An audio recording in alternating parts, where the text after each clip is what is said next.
கங்கை நதிபுறத்து கோதுமை பண்ணம், கங்கை நதிபுறத்து கோதுமை பண்டம், காவிரி வெற்றிலைக்கு மாறு கொள்வோம்.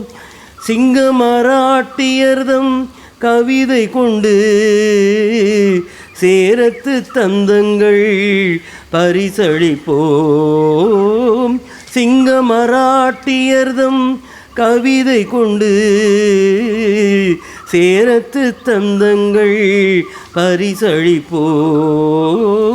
சிந்து நதியின் மிசை நிலவினிலே சேரன நாட்டிளம் பெண்களுடனே சுந்தர தெலுங்கினில் பாட்டிசைத்து தோணிகளோட்டி விளையாடி வருவோம்.